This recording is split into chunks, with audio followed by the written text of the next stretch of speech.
Good morning, everyone, and welcome along to the Blood Red Morning Bulletin, or as we call it, through January, the Liverpool Transfer Daily. As through the summer and through the winter transfer windows, we're bringing you all the latest Liverpool FC transfer news and rumours. Well, I'm Patrick Smith. Welcome along, everyone. I'm joined by Matt, Addison today, and of course, once again, we're going to be talking all things midfield. We'll move on to a bit of Brentford reaction later on in the show, but let's start, Matt, with the transfer rumour that's going to be dominating the day in all likelihood. It's Matheus Nunes of Wolverhampton Wanderers, a player that Liverpool could have gone in for in the summer and chose not to. They're going in for him now. Do you think it's a good or a bad move? Yeah, it's interesting, isn't it?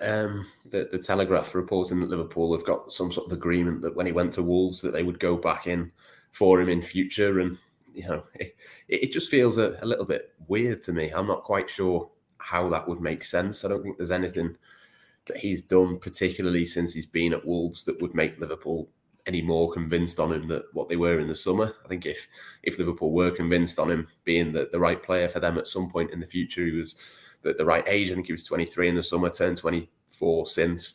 He's had a couple of injuries. He's done okay for Wolves, but I think they've tended to play him a little bit higher up the pitch, possibly because they're not particularly convinced on, defensively how much he can offer them in the number 8 position. He's pretty much played as a 10 most weeks for them when he has played. I don't know. I'm not quite sure what the reason could be that Liverpool weren't convinced enough to sign him in the summer, but they now are convinced enough that they're going to do it now. Obviously for a limited amount more. I think it was 38 million that they spent on him in the summer. The Telegraph report suggesting it's 44 million, so kind of 40 million euros to 50 million euros. It's not a huge amount of money more than what it was in the summer, but he's pretty much the same player that he was then. He still had the Champions League experience with Sporting. He'd impressed against Manchester City last season. I'm just not quite sure if Liverpool do want him, why on earth didn't they do it in the summer? It doesn't really add up to me in that sense. But listen, if they get him in, he can come in and be a midfielder, an extra body for Liverpool, then I certainly won't be complaining. Yeah, I think much like some other people, the only thing I've seen of him is that sort of 10, 20-second cameo against Chelsea where he sort of runs through their whole team and nearly sets up a goal. I mean, it's the only thing I've really seen him do. But without wanting to rubbish in other publications transfer rumour and rubbish at Liverpool transfer rumour, I personally don't get why Wolves, with Julian Lopetegui, he's a great manager, he's surely going to want to keep hold of him, why they'd let a player that they signed in the summer go just 6 months later and for only 6 million euros more, £6 million more, makes no sense to me. But it's a similar situation, Matt, because apparently Liverpool were interested in Enzo Fernandez in the summer. We don't know how true that is, but it's another player that now, post-World Cup, Liverpool are reportedly interested in, who's going to cost, somewhere, maybe even 10 times what Benfica initially paid for him. I mean, is this kind of recruitment failure coming to bite Liverpool back now? Because they're really struggling in the midfield. The two options that are most heavily linked were players they could have got in the summer for a combined fee of maybe £50 million. And now it's going to look like it's going to cost around 150.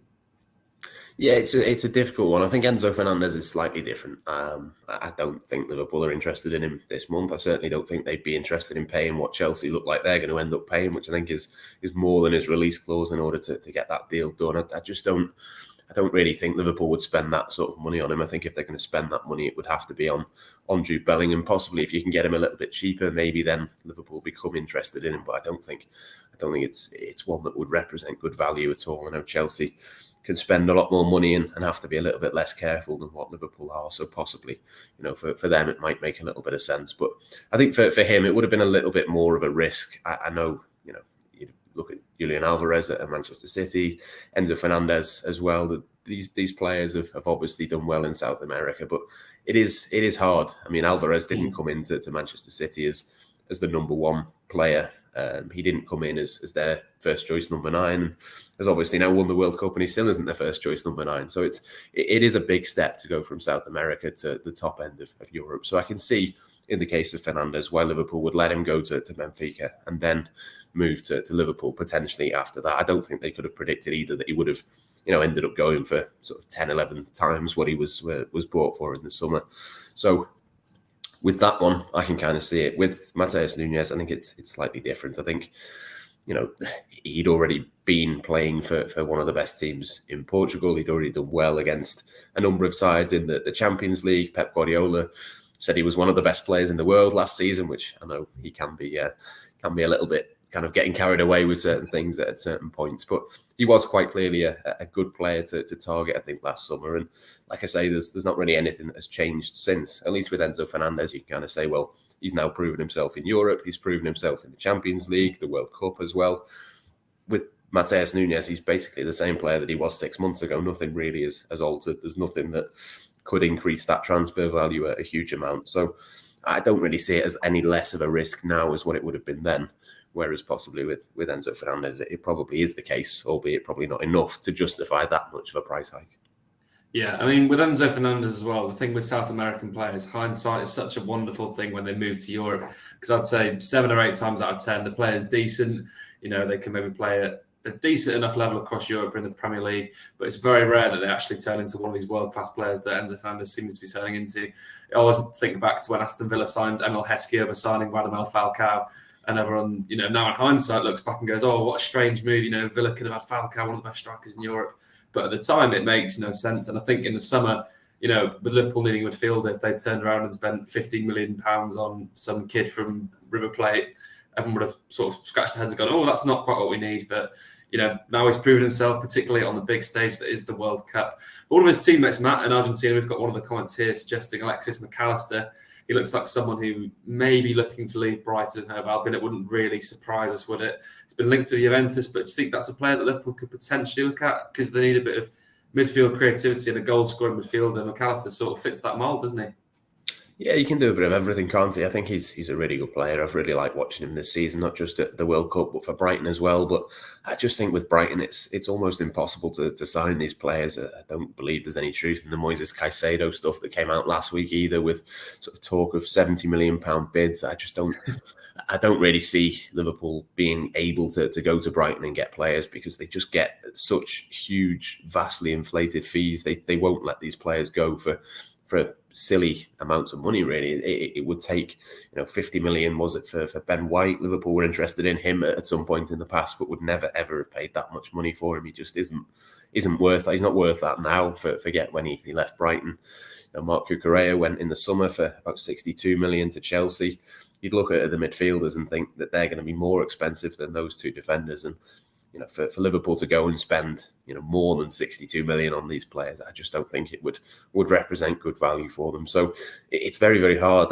I think at some point Brighton are going to have to sell a player for a little bit less than what they might like, because otherwise you start to put these players off. I think, a big part of the appeal really, with particularly in the South American market, obviously they're another club a bit like Benfica that have had the success really with going to South America, getting these players cheap.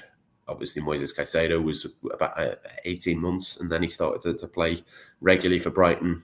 Alexis McAllister's another one that's kind of taken his time, but really looked good this season.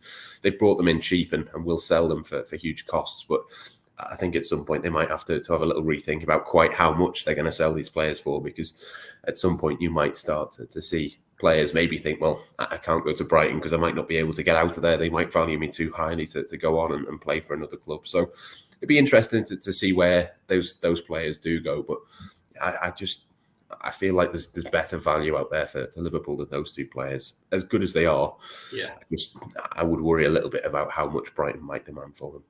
Yeah, couldn't agree more. Everyone bringing up Caicedo's salary as well. Like, that's going to save Liverpool loads of money. I don't think that'll be the case. I think you'd be paying millions for the premium of signing. But you mentioned there that Brighton may be forced to sell some players. Klopp hinted this week that he won't be forced into playing Monopoly, I think was the quote in the transfer market for Liverpool. The Liverpool themselves need to potentially start looking at selling players to maybe raise some funds. I mean, they've got numbers across the midfield, none of whom are really Champions League quality, apart from, the obvious 3 or 4 players. Is it going to be a case that Liverpool perhaps need to get rid of some deadwood maybe in the summer is more likely than January to make space in the midfield, Matt?